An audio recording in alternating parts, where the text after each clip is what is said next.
But if you are young and don't want to end up like Kennedy or like women who have run out of time, you should understand that the left is playing a trick on you. It's deceiving you because it, in alignment with a very old ideology called Marxism, resents truth and resents all forms of coherence, aka all forms of existence that make a person happy.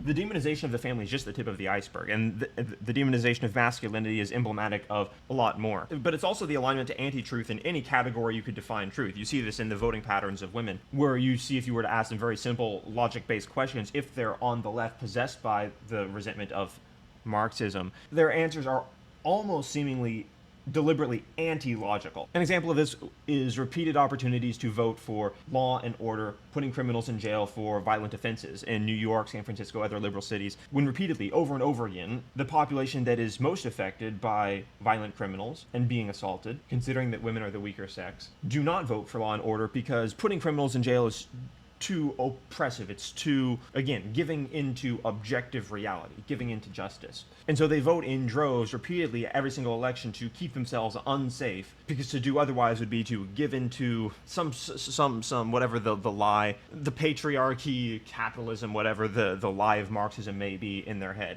Something that's rather interesting is that this video, when I first watched it a month ago, had the comments on, and most of the comments were saying things like, Kennedy, you don't have a reason to be depressed. You should go to college. Or Kennedy, you're rich. You should, you should really find a way to take initiative here, self-actualize, view yourself as an individual. The reason why she turned off comments is not just because she couldn't handle the individual criticisms of what most people viewed as ridiculous. Really what she was upset with, though, is that people were not buying in blindly to the world which she believes is constructed around her. When you believe that objective reality is oppression, you have to believe that reality is constructed around you, in your image, rather than it being exterior and comprehensible.